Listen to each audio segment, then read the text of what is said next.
Então, boa tarde a todos. Retomamos então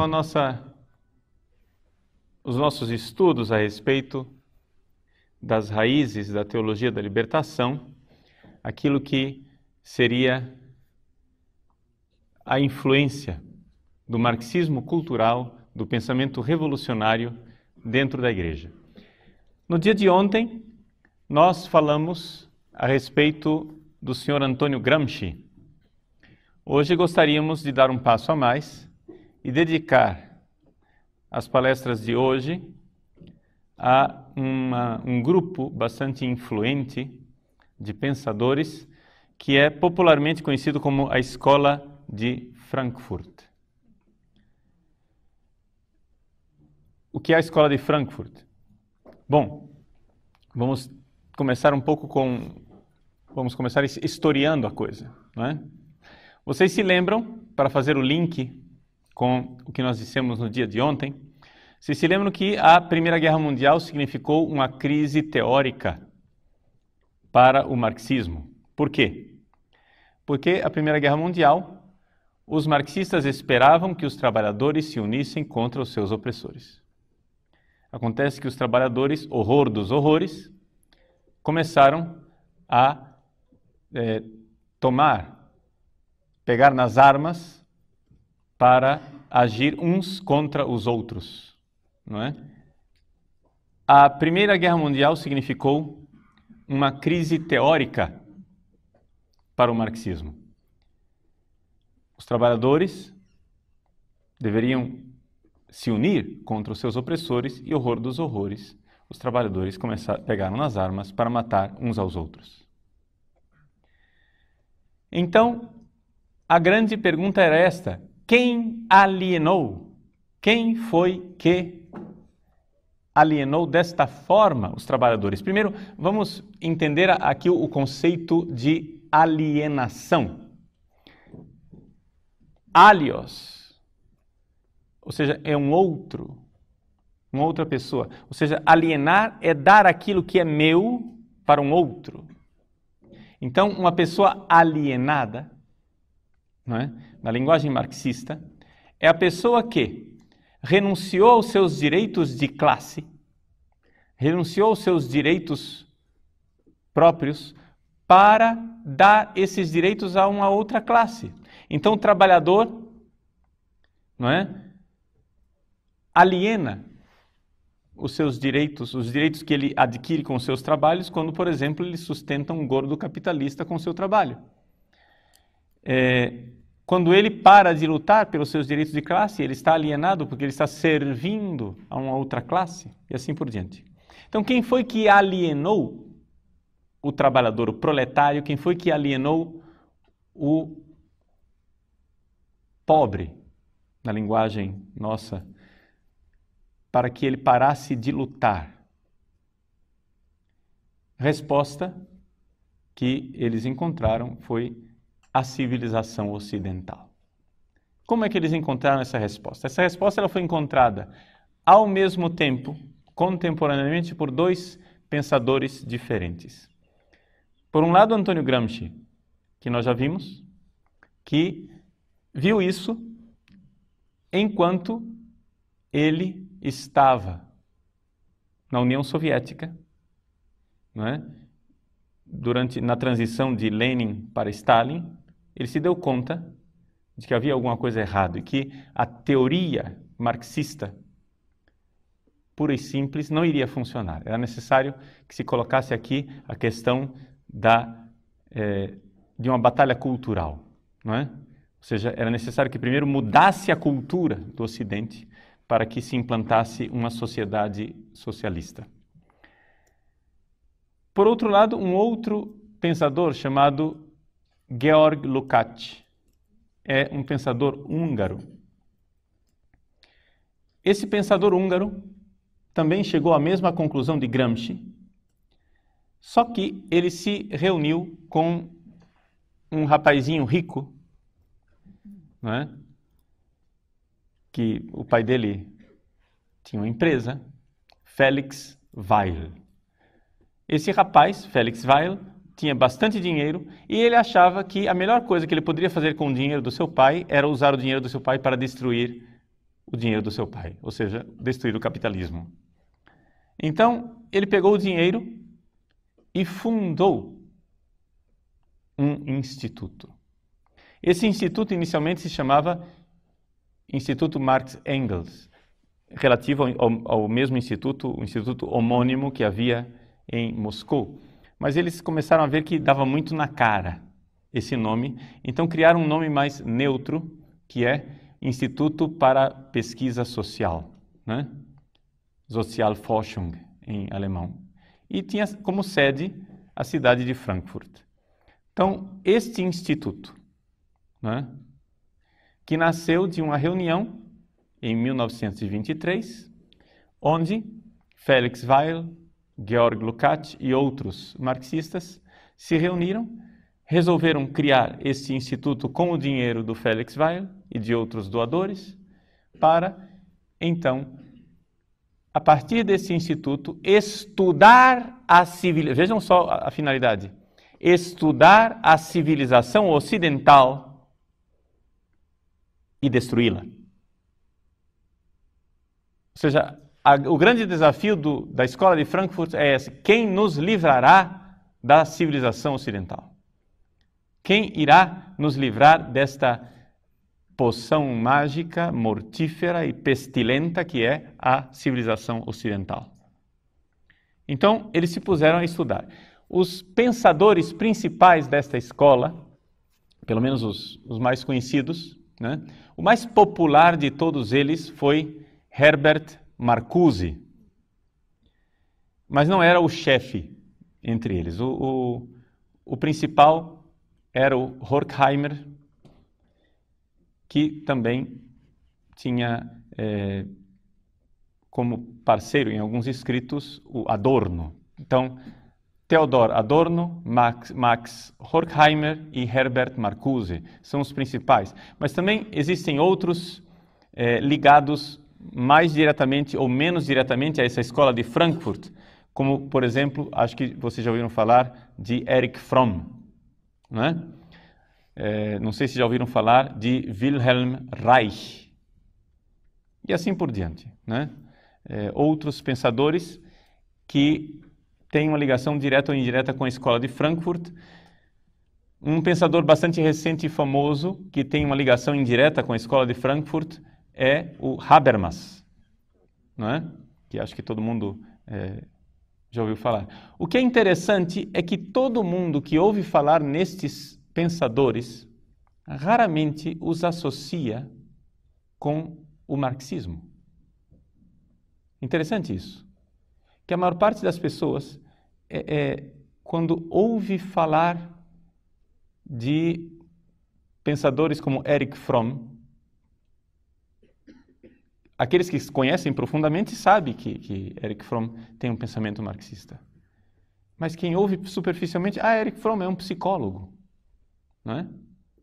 Ouve falar da escola de Frankfurt, a escola de Frankfurt, mas num pensamento popular não há essa coisa de que eles sejam marxistas. Por quê? Porque é um marxismo heterodoxo, ou seja, um marxismo que não segue a cartilha própria de Marx, porque é um marxismo que não luta diretamente no campo econômico, é um marxismo que luta no campo cultural.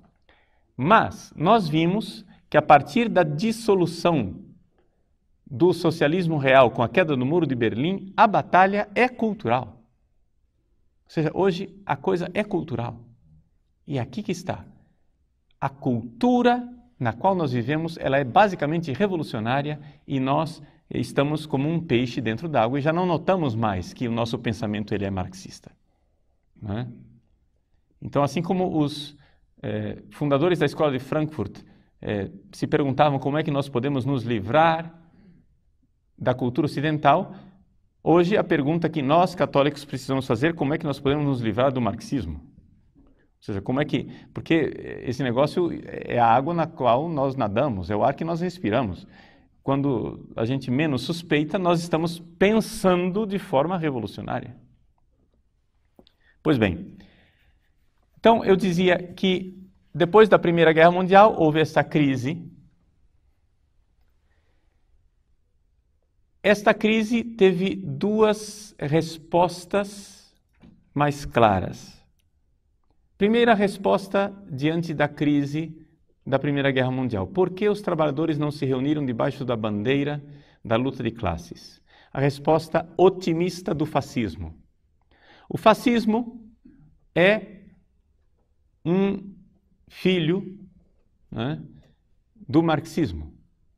O fascismo dizia: vamos, sim, criar uma sociedade justa, vamos, sim, ter um Estado totalitário, vamos, sim, realizar o paraíso aqui na Terra, todas as coisas que os marxistas queriam.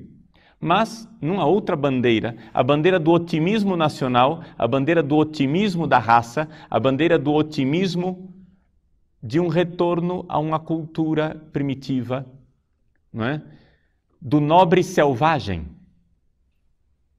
Ou seja, existe uma coisa no pensamento de Hitler, que é essa realidade de que o cristianismo abastardou a nobreza da nação alemã. A nação alemã, que Hitler liga diretamente aos antigos gregos romanos, de alguma forma, mas aos verdadeiros gregos, não os gregos efeminados apolíneos da filosofia grega, mas os gregos da tragédia grega, né? Os gregos que eram admirados por Nietzsche. Muito bem. A nação alemã que está ligada àquela herança cultural da Grécia trágica. A nação alemã tem essa nobreza do pagão pré-cristão, a nobreza do bárbaro, a nobreza do homem que rejeita esta civilização racionalista. Onde é que está, de onde foi que Hitler tirou as energias positivas, digamos assim? É exatamente daquilo que nós dizíamos, né? O trabalho do negativo. Então, Hitler admirava muito o pensamento de Nietzsche, que é toda essa realidade do o não racional, o irracional, as forças quitônicas, ou seja, tudo aquilo que é das trevas, que é Baco, não é? O deus dos infernos, do vinho, dos bacanais, da irracionalidade. Então, através disso, do nobre bárbaro, do homem que tem força, do homem que conseguiu se libertar da razão, dos grilhões da racionalidade, né? Aqui, então, Hitler promove nesta bandeira da nação alemã o fato de que, puxa vida, nós iremos conseguir. Nós vamos conseguir produzir esta sociedade se formos fiéis à nossa nacionalidade e à nossa raça. Uma visão extremamente otimista. Uma segunda reação, depois da Primeira Guerra Mundial, foi a reação pessimista da Escola de Frankfurt, que só conseguia ver na civilização ocidental o seu lado negativo, nada de romantismo, de voltarmos às nossas raízes, etc., nada disso. O que eles queriam gerar um trabalho negativo e destruidor completamente. Por isso, se nós tivéssemos que fazer uma comparação, nós poderíamos dizer que a Escola de Frankfurt é uma versão atualizada e secularizada do movimento gnóstico. Qual é o tipo de pensamento gnóstico? O gnóstico, como nós cristãos, o gnóstico olha ao redor e vê que o mundo que nós vivemos não está certo. Nós cristãos também, né? Estamos de acordo nisso. Até aqui existe um mal-estar. O nosso mundo não está bem, tem alguma coisa errada. Aí, o segundo passo, diagnóstico. E aí é que vem a diferença.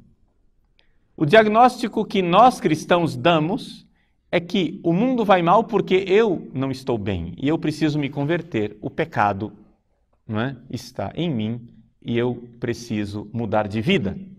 Esse é o diagnóstico cristão. Vamos pregar para as pessoas se converterem. Quando cada um se der conta que vive no pecado, nós teremos um mundo melhor. Não vamos ter paraíso aqui na Terra, mas pelo menos a gente vai ter um mundo melhorzinho. Mas o diagnóstico dos gnósticos é diferente. Um gnóstico dificilmente irá aceitar que o problema é ele. Nós cristãos olhamos que o mundo não vai bem e dizemos, eu tenho que me converter. O gnóstico olha para o mundo, diz que o mundo não vai bem e diz, o mundo foi mal feito. Os gnósticos antigos, que eram místicos e religiosos, diziam, o mundo foi mal feito por um Deus mau. Existe um Deus bom, espiritual, o Deus da luz, o Deus do bem, que fez as nossas almas, que estão aprisionadas nesse mundo terrível que foi criado por um Deus mau, um demiurgo estúpido, que criou o mundo da matéria. Então, o mundo vai mal porque o mundo está mal feito. Este é o diagnóstico feito pelos gnósticos. O mundo está mal feito. Então, já que o mundo está mal feito, o que é que nós precisamos fazer? Nos libertar desse mundo mal feito. Através do verdadeiro conhecimento da gnose. Ora, a escola de Frankfurt não acredita em demiurgos. Então, como é que eles explicam? O mundo vai mal porque existe um sistema. Este mundo está mal não por causa de mim, não porque eu sou mal. Não. O mundo vai mal não porque eu preciso me converter. O mundo vai mal porque ele está estruturado de forma má. Existe um sistema que precisa cair. Este sistema é a cultura ocidental. A cultura ocidental é que faz com que esse mundo seja mal. Nós precisamos fazer com que ela caia. Se a cultura ocidental cair, vier abaixo, teremos um mundo melhor. Então, a força que a escola de Frankfurt faz é uma força de desconstruir o mundo atual. Não é? Desconstruir o Ocidente, os valores ocidentais. Ela tem uma abordagem absolutamente pessimista do mundo. Nada de otimismos com bandeiras, triunfo e vamos conseguir, e marchas em Nuremberg e companhia limitada como fazia Hitler. Né? O triunfalismo da nação germânica. Nada disso. Nada de triunfalismo. Existe um pessimismo terrível onde eles só conseguem ver algo ruim no mundo. É por isso que então eles criam a chamada teoria crítica. Quando vocês ouvem falar de crítica atualmente, nós que não estudamos tanto o marxismo, quem não estudou tanto o marxismo, imediatamente identifica a teoria crítica, deve ser Kant, né? É um kantismo. Nada disso. Nada disso. Eu durante muito tempo ouvia os padres dizendo, não, você tem que ser mais crítico, nós temos que trabalhar para um pensamento crítico, e não sei o quê. E eu que estudei tanto Kant na minha vida, eu cheguei e disse, não, esse cara tem influência kantiana. Estúpido que eu era porque não tinha estudado os marxistas. Até que finalmente resolvi estudar os marxistas e tenho dedicado mais ou menos os últimos 10 anos de vida a estudar esse negócio aqui. Mas a teoria crítica da escola de Frankfurt é exatamente uma atitude diante da civilização ocidental, onde eu devo criticar e destruir. Compreendem isso? Para a escola de Frankfurt existe uma ligação direta entre terrorismo, ditadura, terror, todo tipo de violência e civilização. Por que é que este mundo é um mundo de violência, de guerra, de injustiça, de terror? Porque ele é civilizado. Nós precisamos destruir a civilização e o terror desaparecerá. É necessário destruir a civilização para que das suas cinzas brote algo de positivo. Então é o trabalho crítico de destruir tudo. E eles são tão pessimistas e tão críticos que são capazes de ver perversões até nos atos mais simples da vida, como, por exemplo, assobiar. A mania que o ocidental tem de assobiar. Para adorno, por exemplo, quando eu saio assobiando pela rua, o que eu estou fazendo é a minha mentalidade ocidental, ditatorial, que faz com que eu queira dominar a melodia. É o domínio sobre a música. É uma mentalidade doente. Então, compreendem que são homens hipercríticos, pessimistas, que têm uma atitude negativa diante do mundo. O mundo está mal feito, a civilização está mal feita, precisamos destruí-la. Aí você vem e diz, tudo bem, a problemática está bonita, e cadê a solucionática? Não tem solucionática. Existe somente uma pars destruens. Entendeu? A parte que destrói. O que virá depois brotará automaticamente. Mas isso é típico do marxismo, hein? Por quê? Porque do marxismo, nós vimos ontem, existe esta convicção do poder criativo do mal, do poder criativo do negativo. Destrua e brotará a ordem. Entende? Faça o mal e surgirá o bem. Para qualquer pessoa que ouve um negócio desse, diz, esses caras são loucos. Mas é a demência de quem se recusa a aceitar Deus, a aceitar a verdade, a aceitar as coisas. A coisa realmente é como ela parece ser, é demência. Bom, então vamos ver de forma mais sistemática o que é que nos diz a Escola de Frankfurt. Max Horkheimer e Theodor Adorno escreveram um livro chamado A Personalidade Autoritária. Esse livro é importante.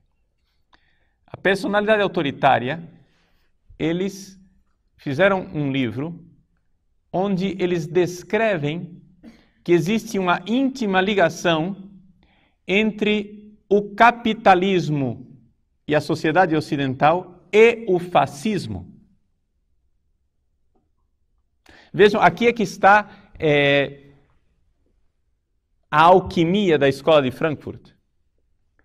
Eles conseguiram, por um contorcionismo lógico, um revisionismo histórico, uma série de trapaças intelectuais, eles conseguiram convencer as pessoas que o capitalismo, a civilização ocidental, o cristianismo e tudo aquilo que nós veneramos como aquelas 3 colunas a respeito das quais falava o Papa, né?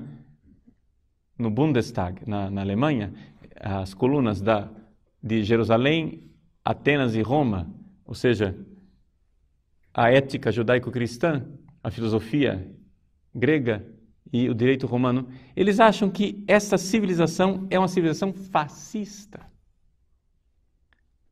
Vejam, nós sabemos que historicamente, o fascismo nasce de uma crise do comunismo. Ou seja, o fascismo é um cisma do pensamento comunista. O fascismo é uma revisão do pensamento comunista. Pois bem, estes senhores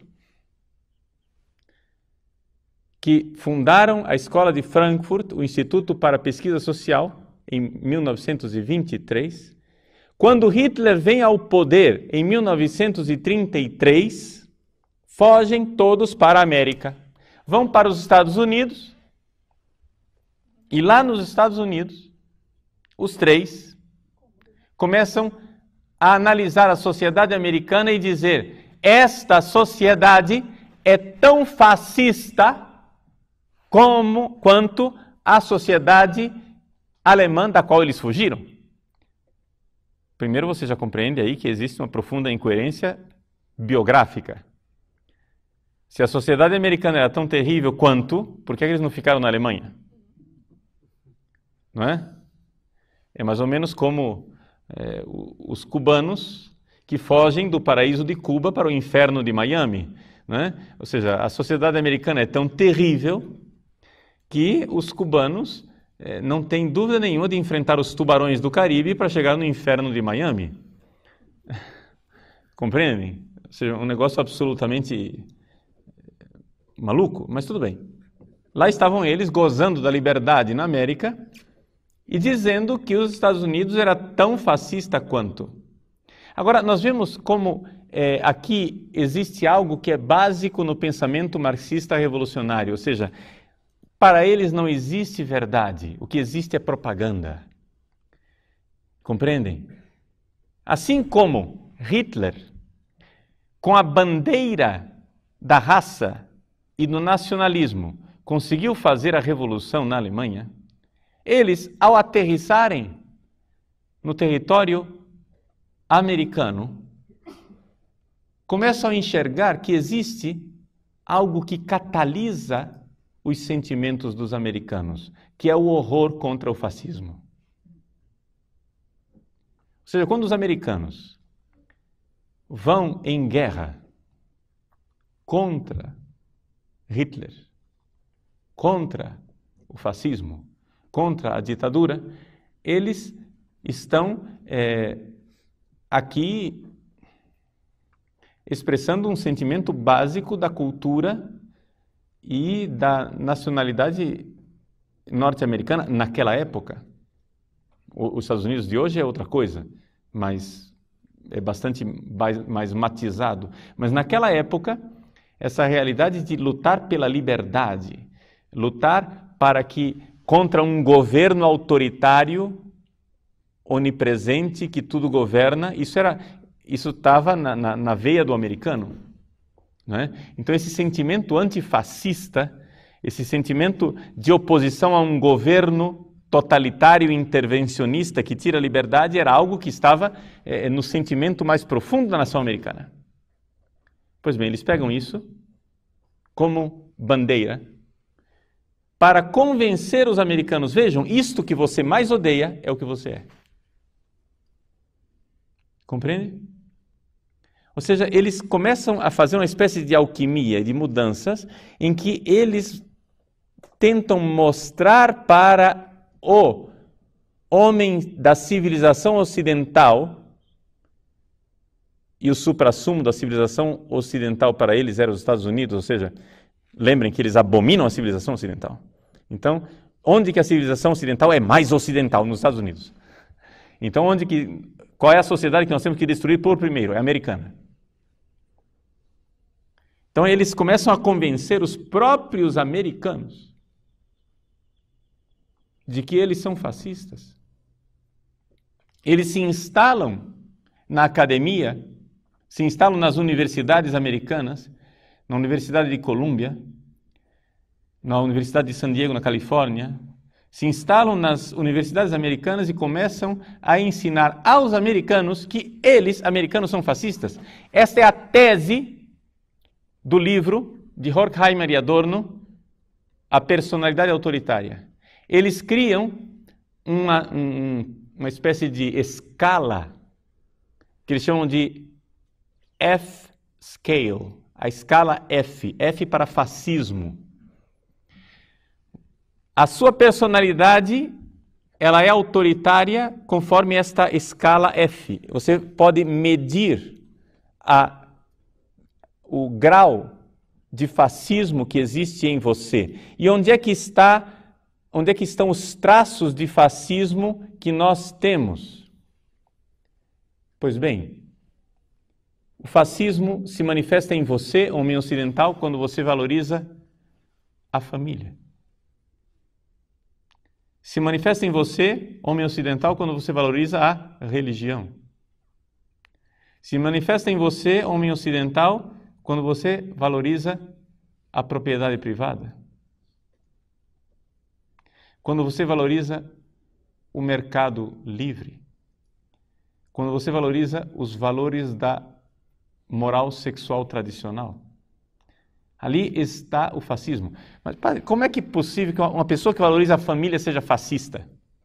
Ora, eles fazem um contorcionismo lógico, um negócio assim que é admirável, a capacidade que eles têm eles deviam trabalhar num circo, né?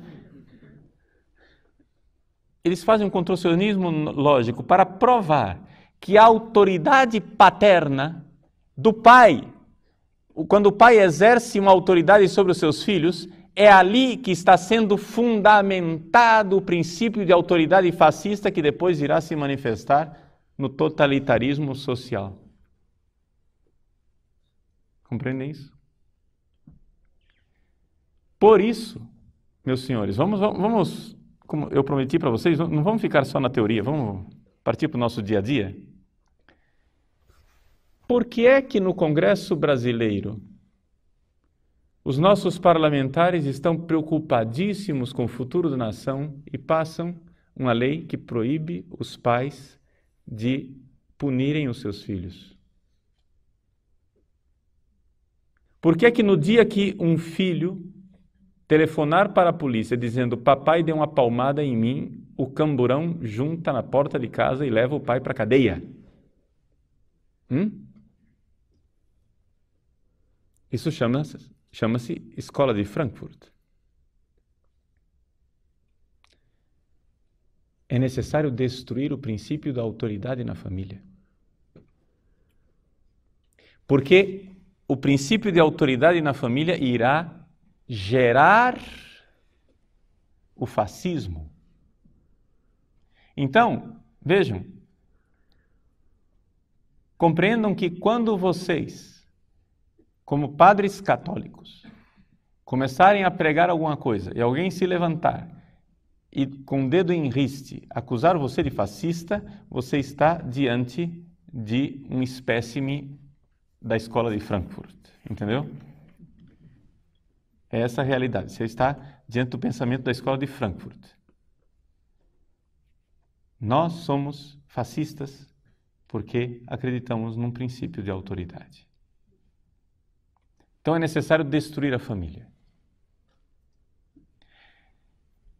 É necessário, então, analisar profundamente esta sociedade ocidental e ver que este fascismo, esse princípio da personalidade autoritária, está ligado intimamente à moral judaico-cristã.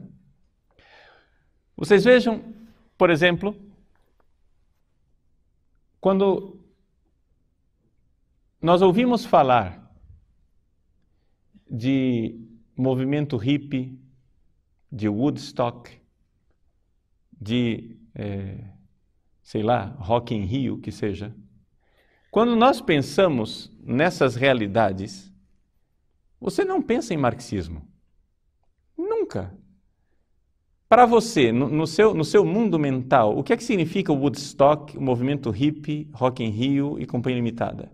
Isso daqui é o suprassumo da sociedade americana decadente, com o seu capitalismo decadente e imperialista, que leva a sua decadência para todos os quatro cantos da terra, não é isso? Ou seja, os americanos, com a sua sociedade corrompida, leva essa desgraça para o mundo inteiro.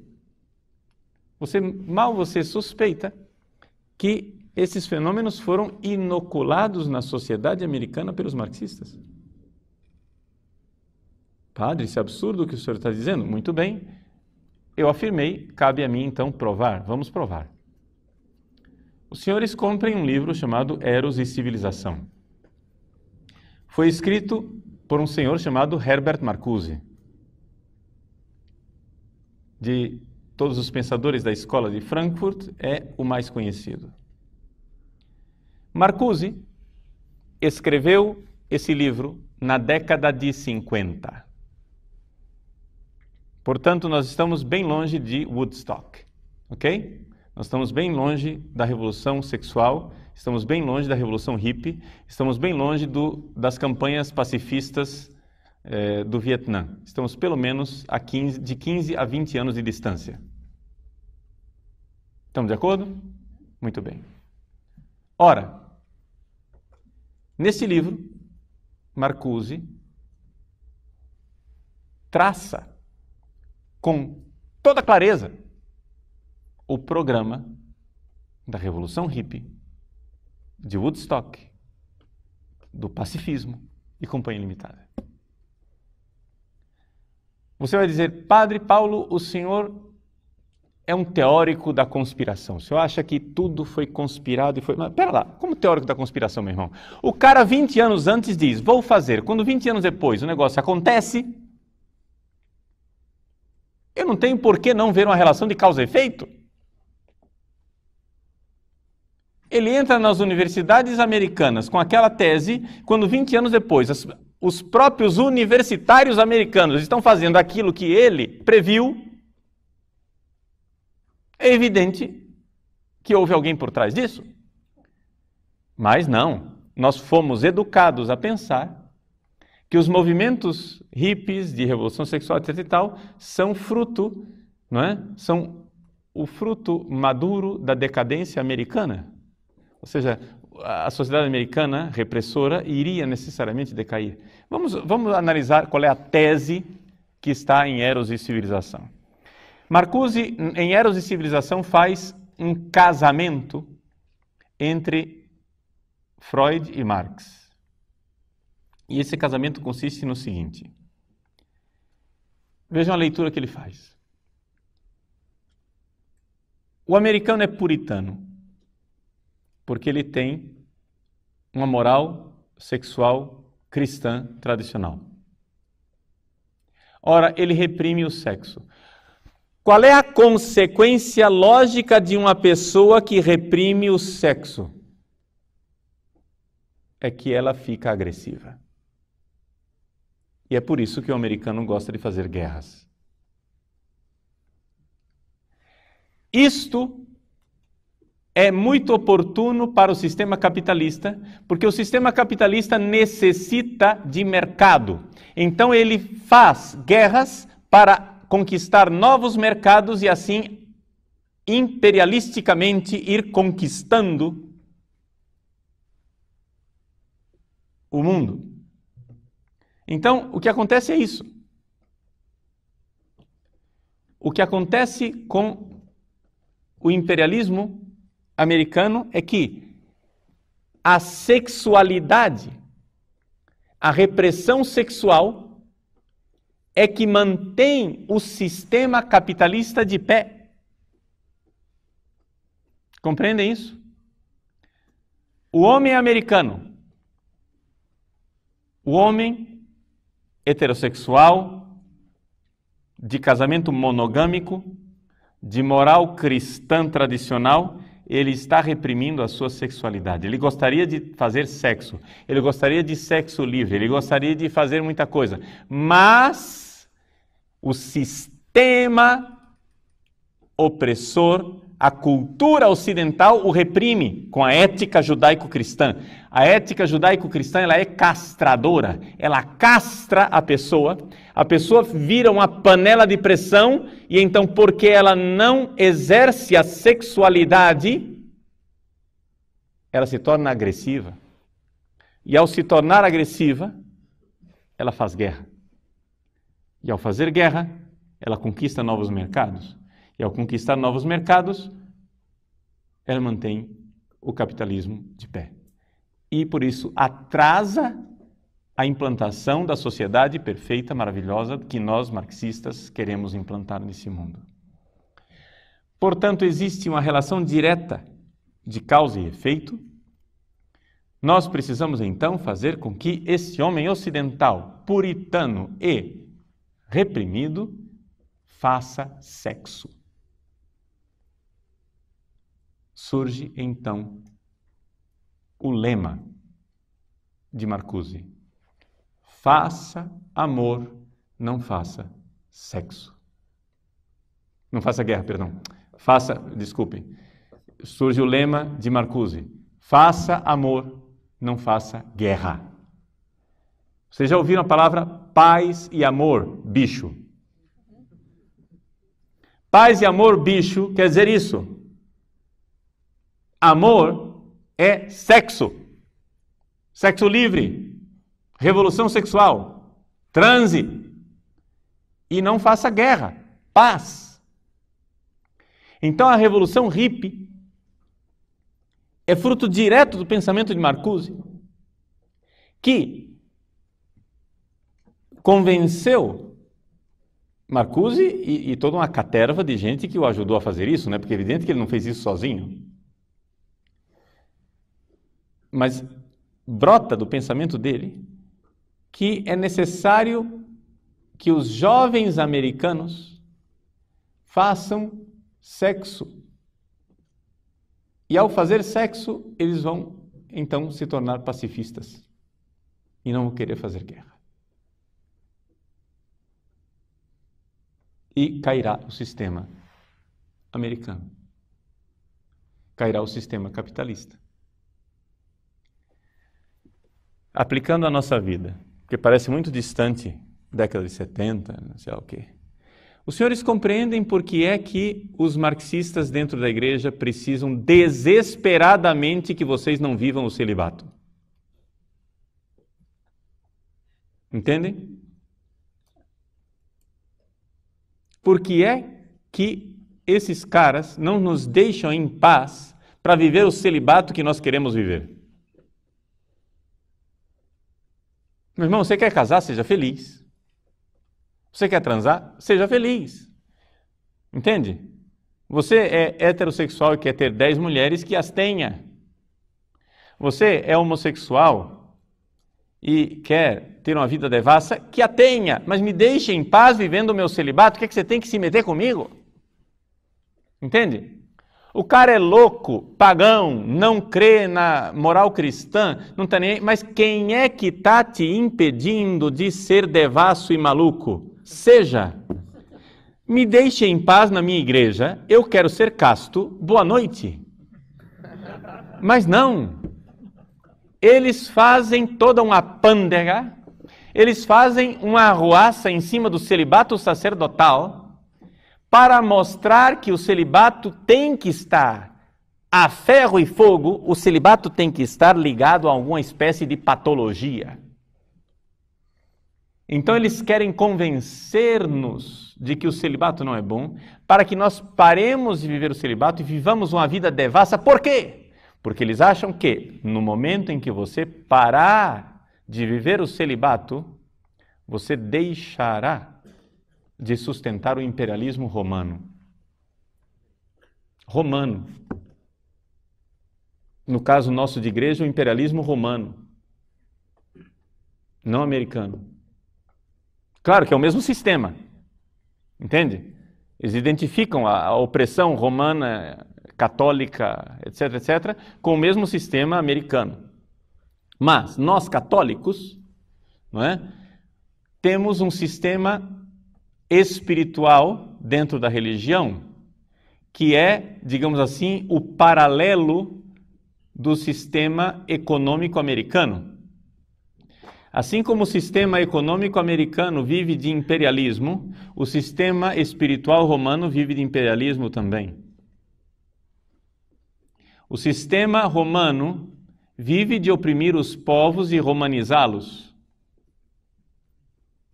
onde então, por interesses pérfidos, não é?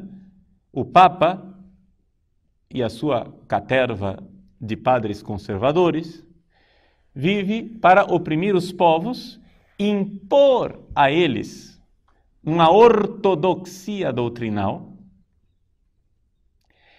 E esta guerra que os padres fazem querendo impor ortodoxia doutrinal, está diretamente ligada com a repressão sexual do celibato. Faça cair o celibato e você faz cair a ortodoxia doutrinal. Agora, de uma certa forma, eles têm razão. Eles não têm razão, mas eles têm razões. Deixa eu dizer o quê? Existe uma verdade que é a seguinte, isso é uma verdade espiritual. Se você não vive como pensa, vai terminar pensando como vive. Então, de fato, se você, vamos supor, estuda o catecismo da Igreja Católica, você estuda a doutrina da Igreja Católica, você é muito ortodoxo, mas você não consegue viver uma vida virtuosa. Um dia você vai na balada, outro dia você sai com a menina, outro dia você transa com ela, e depois você vai num site pornográfico, aí depois você se masturba, aí depois você faz isso e aquilo, etc, etc. Você vai aprontando. Você apronta na sua vida sexual. O que acontece é o seguinte, ou você muda a sua vida, ou você vai terminar pensando como você vive. Isto é verdade biográfica na vida de muitos padres. Os padres recebem... Como é que esse pessoal consegue tantos seguidores? É assim. O movimento de esquerda dentro da Igreja Católica vive de parasitar as vocações alheias. Vejam, eles não têm uma vocação sequer. Jamais, raramente, é quase assim uma mosca branca, raramente um rapaz entra no seminário sendo de esquerda. Quem entra no seminário é conservador naturalmente. Os rapazes que entram no seminário são bons, bem-intencionados, querem viver o celibato, querem ser fiéis ao Papa, querem viver a Igreja tal qual ela é. E essa é a razão pela qual tem tanto sucesso, não é? As dioceses, as congregações e os seminários que têm um perfil mais conservador. Por que é que, por exemplo, congregações femininas que abandonaram o hábito e se tornaram libertárias estão morrendo e não tem ninguém no noviciado, enquanto outras congregações que têm o hábito, que continuam tendo uma doutrina cristã, que continuam tendo um segmento normal da vida de adoração eucarística, de terço, etc., etc., estão coalhados de vocações. Por quê? Porque é o natural. Quando uma pessoa pensa na vida sacerdotal e religiosa, pensa em alguma coisa num quadro mais tradicional. Mas acontece então a sedução, em que seja no seminário, ou quando o seminário daquela diocese é bom, não tem problema. Se o seminário foi bom e formou o seminarista de forma decente, não tem problema. Depois que ele sai do seminário, a gente perverte ele uma vez que ele já é ordenado, não é? E como é que acontece essa perversão? Não acontece através de silogismos. A perversão, ela acontece na prática, pela sedução do mundo. Ou seja, você é ordenado padre, aí vai se confessar com um colega padre. E ele diz, não, mas não seja tão duro com você. Deus perdoa. É normal. Deus é o Deus da vida. Deus criou o sexo. Por que é que você fica reprimindo aquilo que Deus criou e demonizando aquilo que não tem nada a ver? Deus vai perdoar. Aliás, o inferno nem existe. Porque Deus é amor. Você acha que Deus vai condenar alguém para o inferno? Então, a partir disso, a brecha está aberta. E aquele padre que antes era católico, ortodoxo, ensinava o catecismo, etc., etc., a partir desse princípio de aparente e falsa misericórdia, irá caindo de abismo em abismo, até que finalmente ele terminará pensando como ele vive. Então vejam que a escola de Frankfurt ela não tem razão, mas ela tem razões, ou seja, de fato existe alguma coisa existe uma ligação entre a sexualidade, a vida moral e o pensamento, o que eles chamam de ideologia, que para nós é a doutrina da fé. Existe uma ligação. Mas não é essa ligação que eles dizem. Não é uma ligação de causa e efeito, no sentido de que porque eu reprimo a minha sexualidade, então eu sou ortodoxo. Não é isso. As duas coisas estão ligadas, mas não é causa e efeito. Estão ligadas porque nós somos um todo e não é possível você ficar a vida inteira claudicando com uma perna só. Não é? Então, dentro daquilo que é o pensamento da escola de Frankfurt, existe uma necessidade imperiosa, premente, urgente, de se mudar a cultura ocidental. O que eu abordei nessa palestra aqui foi, sobretudo, essa realidade da sexualidade. Você mudando a sexualidade, você mudando a forma de a pessoa se comportar sexualmente, você está impondo um novo padrão e você vai fazer com que as coisas fiquem muito mais fáceis para implantar a sociedade socialista. O que é que nós podemos dizer disso tudo? Bom, em primeiro lugar, não é verdade que ao destruir a moral sexual, eles criem uma sociedade melhor. Isso simplesmente não é verdade. Isto poderia talvez enganar os jovens da década de 70. Na década de 70, os jovens, para conseguir transgredir as regras morais sexuais que eles receberam dos pais, né? Porque os pais deles eram pais tradicionais, conservadores, que educaram aqueles jovens num sistema rígido de moralidade, muito bem. Para que aqueles jovens da década de 70 conseguissem transgredir os tabus sexuais, assim, estou usando a linguagem deles, né? Ou, melhor ainda, vamos usar a nossa linguagem, para que aqueles jovens da década de 70 conseguissem violentar a própria consciência, eles precisavam de doses altíssimas de maconha, de cocaína e de tantas coisas. Eles precisavam das drogas para viajar e conseguir fazer sexo. Porque eles tinham sido educados numa moral cristã, conservadora. Acontece que esses tempos já passaram. Nós somos os filhos ou os netos de Woodstock. Entendeu? Hoje, vovô é que é maconheiro. Entende? Vovô é que usa cabelo comprido, é tatuado, gosta dos Beatles e é aberto. O neto, muitas vezes, isso não é regra, é evidente que isso não é regra absoluta, mas muitas vezes o neto já está vendo o mundo horroroso criado pelo seu avô. E rejeita esse mundo. E quer entrar no seminário para consertar alguma coisa. Por quê? Porque já não aguenta mais o vazio da existência. Porque se antigamente, se há 30 anos atrás, 40 anos atrás, o sujeito precisava de maconha para ter relações sexuais de forma promíscua, hoje um adolescente de 12 anos já faz muito mais do que ele fazia.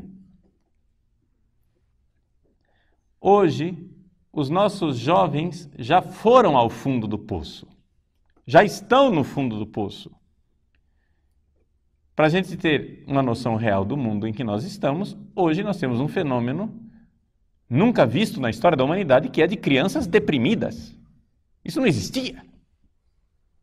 Por quê? Porque as crianças e os adolescentes são jogados tão cedo numa série de experiências prazerosas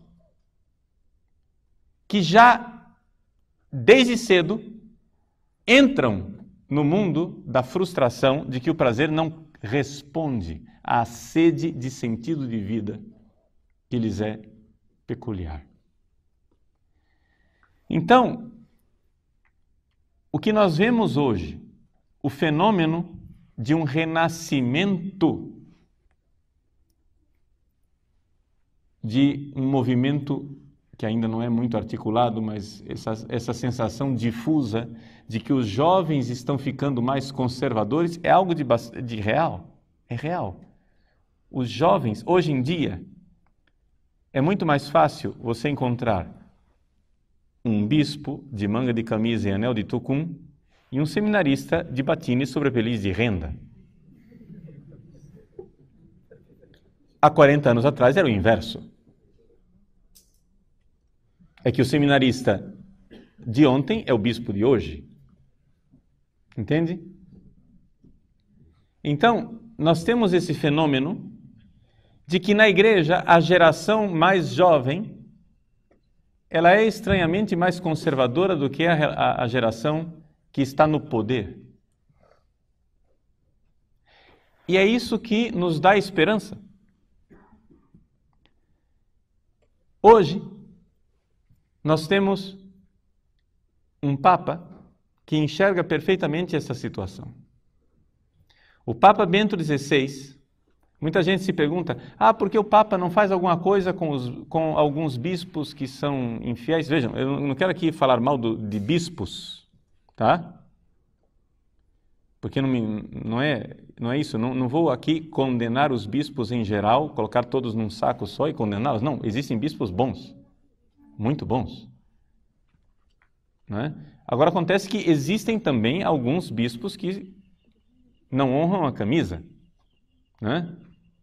Que não honram a cátedra que lhes foi dada. Isso infelizmente existe. Muito bem, por que o Papa não faz nada?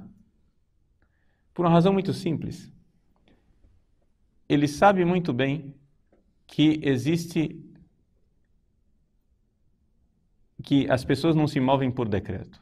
E que não adianta ele ficar lutando agora com toda uma geração que está ali no meio atrapalhando as coisas. O que é que o Papa está fazendo? Está passando por cima da cabeça de uma geração inteira e aterrissando nos jovens. E está fazendo isso através da internet. Hoje, nós temos acesso ao pensamento do Papa. Hoje, o jovem pode ser fiel ao pensamento do Papa. Hoje não adianta o pároco dizer, não é assim. Você vê as fotos na internet e diz, é assim sim, o Papa está fazendo.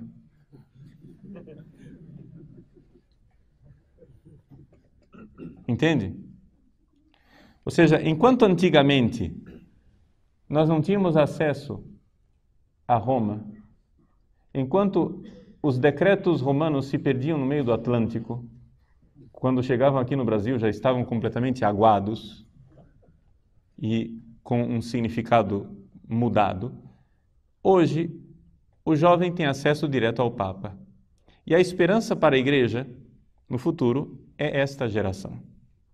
Nós iremos ver, ao longo destas palestras, que é necessário, porém, que, além de boa vontade, nós tenhamos também estratégia. É necessário que a gente saiba que é necessário ter estratégia e paciência histórica para chegar em algum lugar com aquilo que é a necessária, entendam bem a palavra, reforma da igreja. Ou seja, a igreja precisa voltar às suas fontes, precisa voltar à sua identidade verdadeira, precisa compreender que nós estamos infiltrados por uma série de mentalidades e estamos no meio de uma batalha cultural terrível. Vocês estão vendo claramente de onde vem a mentalidade que nós vivemos dentro da igreja. Vocês veem claramente que a coisa foi formada por uma mentalidade muito alheia ao cristianismo e que, no entanto, está fazendo cabeças dentro da igreja e criando uma série de confusões dentro da igreja. Como é que nós podemos fazer para reverter tudo isso? Calma, não vou tratar disso agora nessa palestra. Por enquanto, nós estamos na primeira fase. A primeira fase é de explicar ao doente que ele está doente e por que ele está doente. Estamos no diagnóstico, não estamos ainda na terapia, não é? Estamos no diagnóstico vendo como é que, sem perceber, nós somos, sim, gramscianos e somos, sim, frankfurtianos, de alguma forma inconsciente. E que essa realidade está dentro da igreja e está criando uma doença generalizada. Por quê? Porque estamos sendo sabotados por um pensamento alheio ao cristianismo. Essa é a ideia fundamental que eu estou transmitindo para vocês, né, nessas primeiras palestras. Depois do diagnóstico, quem sabe, né, conseguiremos traçar o caminho de uma terapia para essa doença e assim sair do abismo no qual nós nos precipitamos.